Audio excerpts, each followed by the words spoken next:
السلام علیکم دوستو، یہ کہانی ایک 15 سال کے لڑکے کی ہے جس نے ہوائی جہاز کے وہیل کے اندر سفر کیا۔ یہ بات آج سے 9 سال پہلے کی ہے۔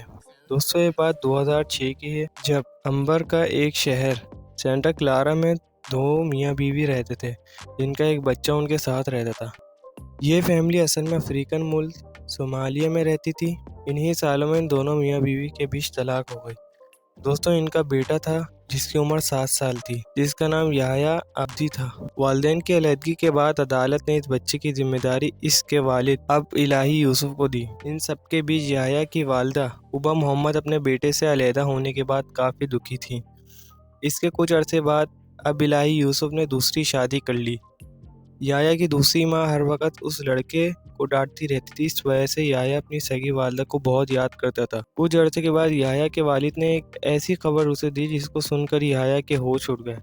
اس کے والد نے اسے بتایا کہ اس کی ماں اب زندہ نہیں ہے۔ یہ خبر یحییٰ کے لیے بہت خطرناک تھی، لیکن اس خبر کے 8 سال بعد یحییٰ 15 سال کا ہو گیا تھا، اور اب یحییٰ کو ایک ایسی خبر ملی جسے سن کر یحییٰ کی زندگی بدل گئی۔ اس کو پتہ چلا کہ اس کی والدہ بھی زندہ ہیں۔ اس کے والد نے اس سے جھوٹ بولا۔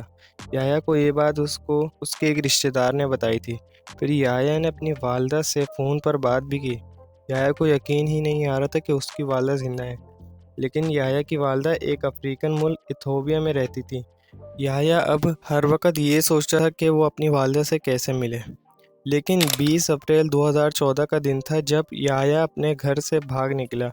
یہ اپنے گھر سے کچھ دور نیشنل ایئرپورٹ سین ہوزن پر پہنچا۔ یہ لڑکا ایئرپورٹ کی فینس کو پھلانگ کر اندر داخل ہوا اور کسی نے اسے دیکھا بھی نہیں۔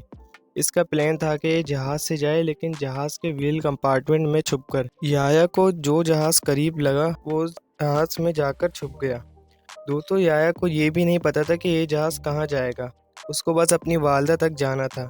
یہ فلائٹ دراصل امریکہ کی ریاست ہوائی جا رہی تھی۔ کچھ دیر بعد یہ جہاز پرواز کرنے کے لیے تیار ہو گیا۔ حیرانی اس بات کی ہے کہ کسی کو بھی پتہ نہیں چلا کہ یحییٰ جہاز میں ہے۔ یہ جہاز تیزی کے ساتھ آسمان کی طرف بڑھنے لگا۔ جیسے جیسے اونچائی بڑھی تو ہوا کا پریشر بھی تیز ہونے لگا۔ شور کی وجہ سے یحییٰ نے اپنے کان بند کر لیے۔ کچھ دیر بعد یہ جہاز 33,000 فیٹ کی بلندی پر پہنچ گیا۔ اسے اب ٹھنڈ کے ساتھ ساتھ سانس لینے میں بھی مسئلہ ہونے لگا۔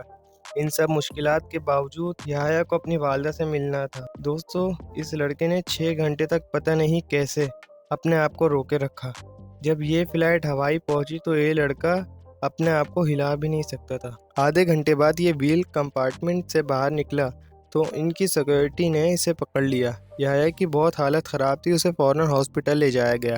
یحییٰ کے مطابق یہ مختلف فلائٹ کے ذریعے ایتھوپیا تک پہنچنا چاہتا تھا۔ ایسا کرنا ممکن تو نہیں تھا، لیکن سب لوگ اس واقعے کے بعد حیران تھے کہ اس سفر میں یحییٰ کیسے بچ گیا۔ یحییٰ کو اپنی غلطی کا احساس ہو چکا تھا۔ اسے دکھ اس بات کا تھا کہ وہ اپنی والدہ تک نہیں پہنچ سکا۔ یہ کہانی دوستو 2014 میں بہت مشہور ہوئی تھی۔